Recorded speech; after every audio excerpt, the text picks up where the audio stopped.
Hi, everybody. Welcome to Christian Homestead. My name is Jared. If you haven't already, please make sure to subscribe. Sometimes people get confused why I have an interest in the splinter groups that are found here in Missouri, or why I'm interested in the Jews. If they're from other churches and other religions, why would I be interested? And the reason why is because we are not the only people in the world. They are also going to experience the second coming and the millennium. In the case of the splinter groups, we both trace our roots back to Joseph Smith and the Restoration. In the case of the Jews, we both trace our roots back to the Old Testament. I've heard people say that these are our theological cousins. And in the case of the Jews, we know from the scriptures and also modern day prophets that they have a special role to play in the lead up to the second coming, and especially when Christ comes to them in Jerusalem on the Mount of Olives, and they recognize him as the Messiah. And then there's going to be this mass conversion event. And so whether it's the Jews or whether it's the splinter groups in Missouri, and even other peoples like the Muslims or Buddhist or, pick any religion, I think the Lord works with the good people in those religions to prepare them for the second coming. And so, if there's something that happens in their world that could be considered a sign of the times, whatever their beliefs are about the last days, I pay attention to that too, because it could be the Lord speaking to them and preparing them for the second coming. With that being said, I came across this article a while ago, but I've had so many other things to make videos about lately that I've had to put this on the back burner, but it's time to discuss this. This is an Israel 365 News article written by my friend Adam Eliyahu Berkowitz. If you're new to my channel, I did an interview with him and Jasmine Rapley earlier this year. Yeah, it was earlier this year. And it was really good, especially the last part of the interview. We talked about our church's view of the Jews, and he was really touched by what we had to say. So if you haven't watched that, I'll put a link for it in the description box below. But he's the one that wrote this article. Sanhedrin rules it will formally petition heaven to reveal Mashiach, or the Messiah, and rebuild the temple. Okay, so things have reached a new level. You have these activist groups, these organizations that are trying to prepare for the third temple and Messiah and the Messianic age. That's their name for the millennium. And it's been a process. So before we look at this article and see what they're trying to do in this formal ruling that they passed, I want to show you some of the things that's been going on, specifically in regards to the Sanhedrin. So I have a spreadsheet. This is my spreadsheet for what's now my other channel called Jewish Scroll.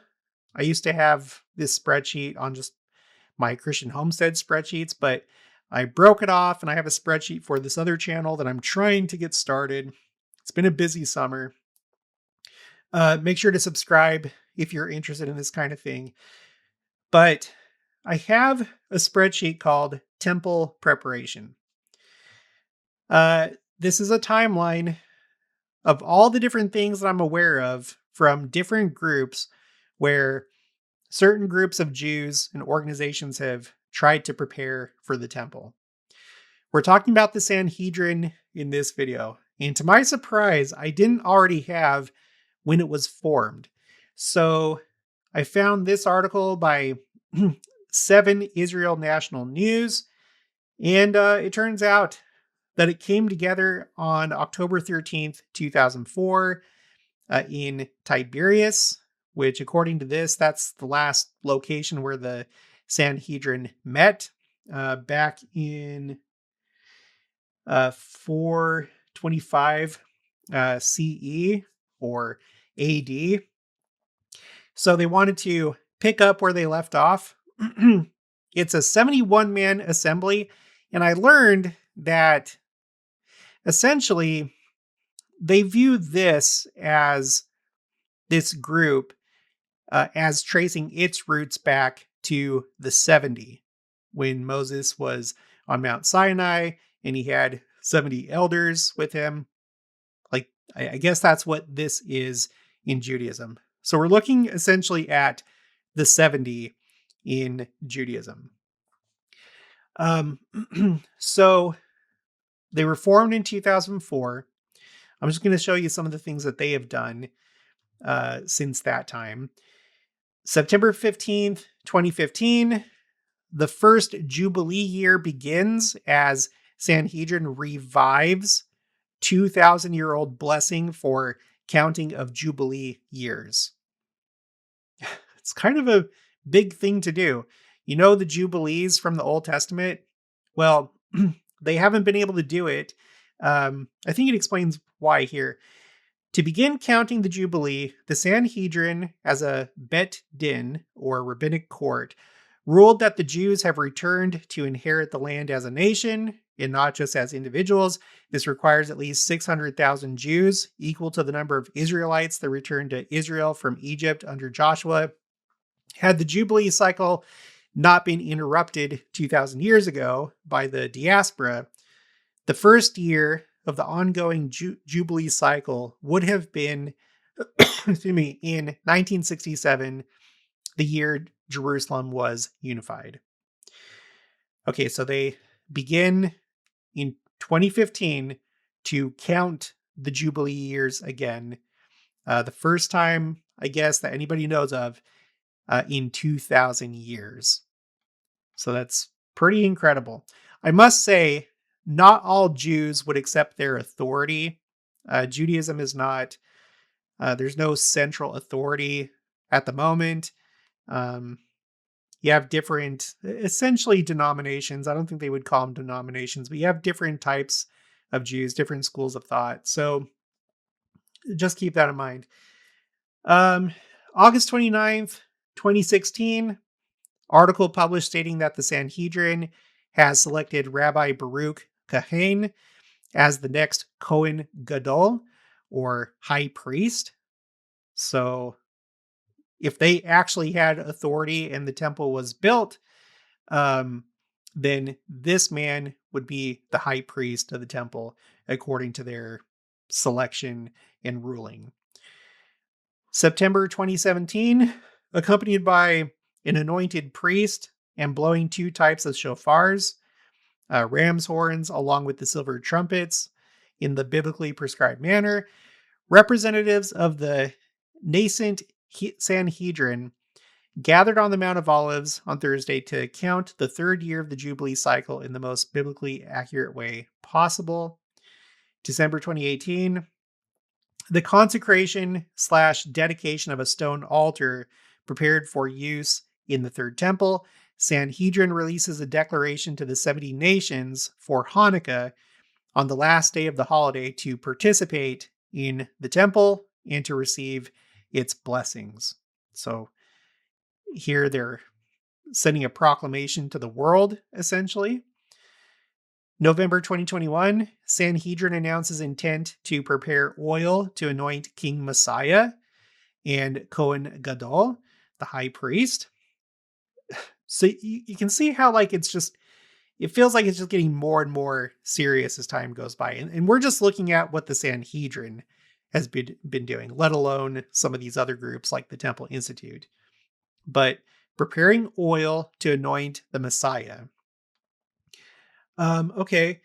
And then November of last year, the Temple Institute and Sanhedrin issue an official statement on the red heifers and the practice ceremony on July 1st. I'm not going to go into that whole story. So that gives you an idea of who they are, what they've been doing since they were formed in 2004. And here we have the next action that they've taken. Formally petitioning heaven to reveal Messiah and rebuild the temple. Again, you may think, well, it doesn't really matter. And no, they don't have the authority to do that. But the fact is, they think that they do. And for all I know, maybe the Lord in his own way is kind of inspiring them to prepare for Messiah to come. And we don't know what's going to be revealed when Christ comes. There could be other doctrines that we don't know about. The Lord may be preparing them to fulfill certain functions that currently don't exist in the church. So I'd just like to keep an open mind. Okay, the nascent Sanhedrin issued a formal ruling this week asking the Holy One, blessed be he, to remove hostile forces from the Jewish people in the land of Israel, reveal the Messiah, rebuild the Holy Temple, and restore prophecy to Israel. Now, this one is really interesting. I've already known about these other things. They want complete sovereignty over the land of Israel. Of course, they want Messiah, and of course, they want the temple. But I did not know that they're trying to bring prophets back. Isn't it interesting how we've seen parallels between us and the Jews? One of the notable ones is their concept of Mashiach ben Yosef, Messiah, the son of Joseph, who is supposed to be a forerunner to Messiah, the son of David. So that's who we typically think of as Messiah, like the way, like when they're talking about Messiah, the son of David. Of course, Christ, he's the son of David. But in Judaism, they believe that there's either an individual or a process that's supposed to prepare for Messiah, son of David, and that it has to do with ingathering. And what's really interesting is that's what we have going on in our church. It started with Joseph Smith, who was a literal descendant of Joseph, who was sold to Egypt. He is the head of this dispensation. And through him, the Lord has initiated the process of ingathering of the exiles, or in other words, scattered Israel. So there is a person and a process in our church that goes by the name of Joseph that's happening right now. And here, like I said, for the first time, I'm learning that they want prophets back. When I was talking to Rabbi Gerfine, I guess maybe it just didn't come up, but he made it seem when we were talking about prophets, like prophets were just a thing from the past. When humanity was first created, hot off the press, people were more spiritual, and you had these special people called prophets, which could be seen as doctors that were there to fix problems. These are his words. But now, like, that period is done. Well, I don't know. I guess this group, they're wanting prophets back. And we do have prophets on the earth today in our church. Okay, the written ruling dated 6th Monakim Av. Av is the month. 5786 on the Jewish calendar. So on our calendar, it was July 20th. So on July 20th of this year, follows a session the court's members described as several hours long, during which two of the judges argued against moving forward before ultimately joining the majority. The Sanhedrin operates on the premise that a rabbinical court has the standing to issue a psak, a binding halakhic ruling, and that in matters concerning the fate of the Jewish people, a court above, so like heaven, a court above is bound to follow the ruling of a court below, which I guess that's kind of similar to the concept of whatever is bound on earth is bound in heaven. Not every rabbinic authority accepts that the modern Sanhedrin carries this power. One member interviewed after the session acknowledged as much directly, quote, "Not everybody accepts that, but the fact is that they have made rulings which have had very serious ramifications around the world," end quote. Okay, the written ruling. Background. The ruling opens by noting that the court heard a presentation from Rabbi Chaim Sasson on a request attributed to the Lubavitcher Rebbe, Rabbi Menachem Mendel Schneerson, who is said to have urged the chief rabbis in Israel to convene a Beit Din, or rabbinical court, and rule that the Messiah come immediately. Rabbi Schneerson, known to hundreds of thousands of followers simply as the Rebbe, led the Chabad Lubavitch movement from 1951 until his passing in 1994. This rabbi and Rebbe, it's two different things. Let me just show you a couple things here. I have known about him for a while because there are people who believed and still believe that he's the Messiah. And I guess there's people still putting up stuff like this. This is a sticker at like a crosswalk. Messiah is here, and they have a picture of him. And then there's also these like billboards that are up. Mashiach is here, just add in goodness and kindness. Long live the Rebbe King Messiah forever. And then there's a website, Gula Generation. Gula is the concept of the final redemption of the Jewish people and the start of the Messianic age or the millennium. I just did a quick search. It's not really the point of this video, but I just wanted to show you that, yeah, there's people that still believe that he's Messiah. Even though he has died, they think that he's going to be resurrected. But that's a belief only held by a few. I guess there's the Messianic group, Mashiachists, and they're part of Chabad. Anyway, just don't worry about it. There's some Jews that believe that he's Messiah. But not everybody believes that. But that's the person that kind of, I guess, got this ruling going that we're talking about, that the Sanhedrin just did. Okay, so he was widely regarded, even by rabbis outside Chabad, as one of the most consequential religious leaders of the 20th century.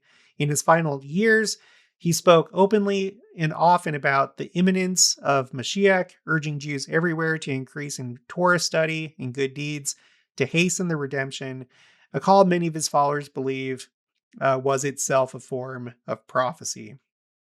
Yeah, because they believe that you have to do enough good deeds, you'll reach a certain critical mass, and then Messiah will appear. Okay, so here are the three resolutions. First resolution, removing hostile forces. Which is every kind of Amalekite, which, the Amalekites as a people don't exist anymore. But in Judaism, it's essentially just those that are essentially enemies of the Jews, in that are just people that are really corrupt and obviously bad and stuff like that. So every kind of Amalekite, every kind of Ishmaelite, every kind of traitor of every stripe, in all the forces of evil shall leave the Jewish people in the land of Israel. So that's the first resolution.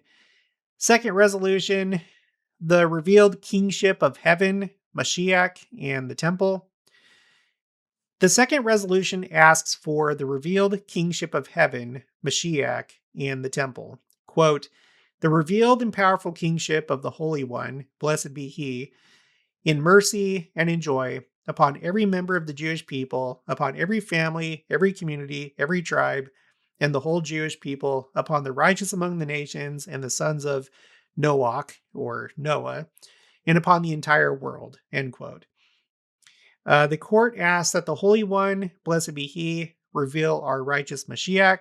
The court asks that the Holy One, blessed be he, remove and erase every obstacle so that we may build the Beit Hamikdash, or the Holy Temple. Okay, and the third resolution. This is the one that's probably the most surprising to me, because I didn't know that any of them had this desire. The third resolution asks that the Holy One, blessed be he, restore prophecy to the Jewish people and guard the prophets from all those who seek to harm the prophets of Israel. In Talmud, in Yoma 9b and Sanhedrin 11a, states that once the last prophets, Haggai, Zechariah, Malachi, died, that the divine spirit of classical prophecy departed from Israel, though a lesser echo called Bat Kol, a heavenly voice, continued to be heard. The return of prophecy is treated in Jewish sources as one of the fixed markers of the Messianic age itself, not a separate development from it. That's really interesting. That's another parallel because in Christianity, we've had this great apostasy, and in our view, prophets ended when the apostles were martyred and the priesthood keys were lost from off the earth. And so we had this period of the great apostasy. There were no prophets on earth. And then, in the spring of 1820, that's when the prophet Joseph Smith had his experience in the Sacred Grove and became a prophet in association with preparing for the Second Coming and the 1,000 years. So I guess they have a similar belief, not so much in apostasy, but that there are supposed to be prophets again in the last days. Okay, so it says the clearest biblical source is Joel. And it shall come to pass afterward that I will pour out my spirit upon all flesh, and your sons and your daughters shall prophesy. Your old men shall dream dreams. Your young men shall see visions.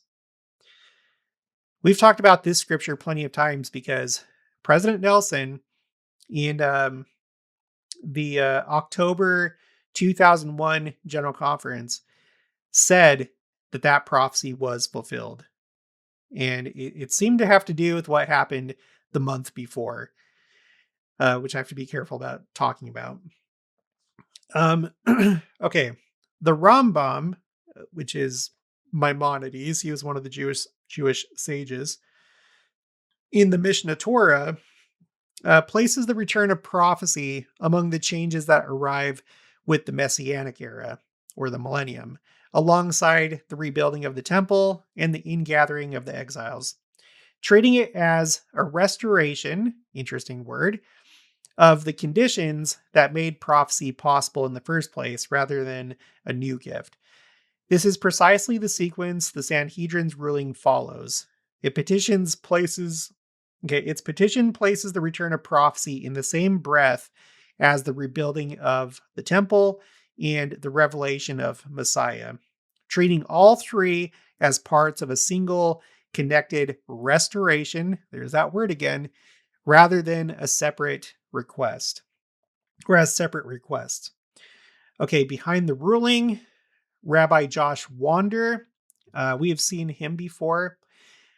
So he is friends with Adam, and on my other channel called Jewish Scroll, we were talking about him. We were talking about him earlier this year because I guess he has the practice of buying sheep. I don't know how long he's been doing it, but he always gets prepared for a Paschal sacrifice by getting his own sheep in case that year sacrifice is permitted on the Temple Mount. And when they were talking in this interview, he was sounding very hopeful that this would be the year that the current government would allow them to just quietly go up there and do Paschal sacrifices during Passover. And you just have to watch the interview. He really sounded like he thought it was going to happen last year. I mean, for all I know, maybe it did happen, and because he was saying that, look, we could go up there and nobody would even know. I think it's because at that time the Temple Mount was like closed because of the war with Iran, and maybe I think that's why he thought that would happen. So maybe it did happen and nobody's the wiser. I don't know. Anyway, so he He said he and another rabbi on the court dissented during the session, though the rest of the judges supported moving forward. Quote, by speeding things up, we also risk making things a whole lot worse in the short term and much more painful, he said.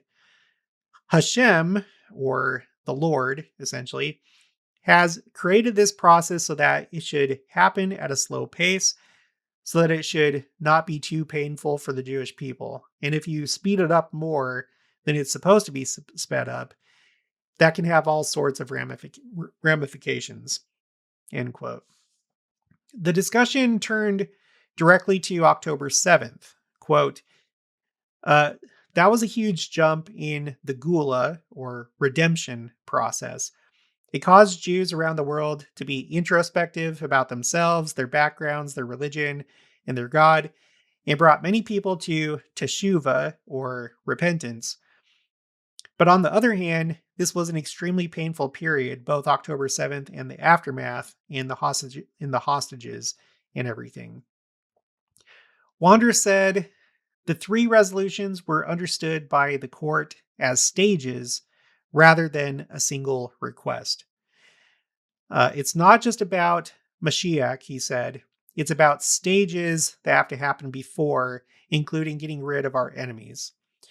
He added a note of caution for readers who might expect an easy process.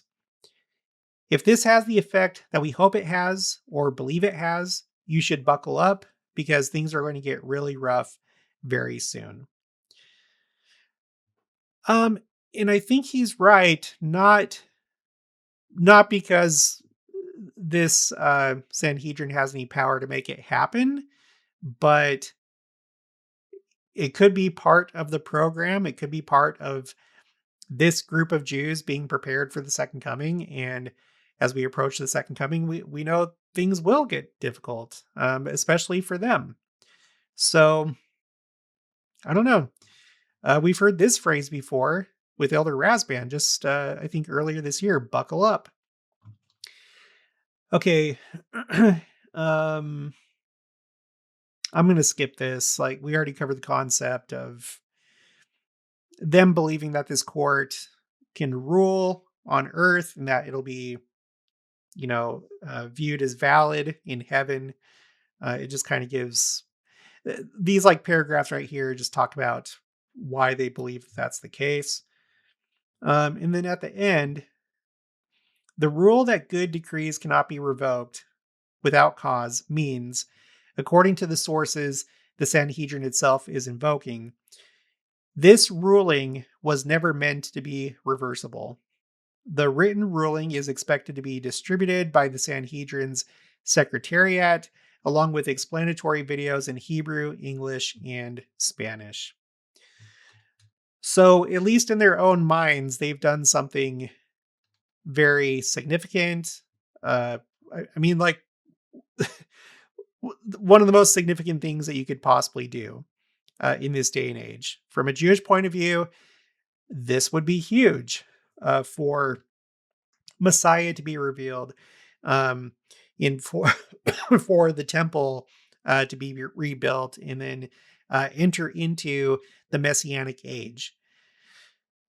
So, I don't know. For now, it's just the next thing on my spreadsheet, this timeline of temple preparations. It's been so interesting to see how things have progressed with them. You go back in time, you can tell it started out kind of slow. Just like any movement does, it has to pick up steam, and, it has to snowball. And, yeah, because, like, look, 1987, that's when the Temple Institute was established. And then it took all the way until 2004 to reestablish the Sanhedrin. And this group works a lot with the Temple Institute, from what I can tell. But you have like this whole gap of time between those two events. And then as time goes by, there's just been more and more and more things, more reenactments, more taking concrete steps to prepare for a temple. So it's fascinating. All right, but that's going to be it for this one. I'll talk to you guys later.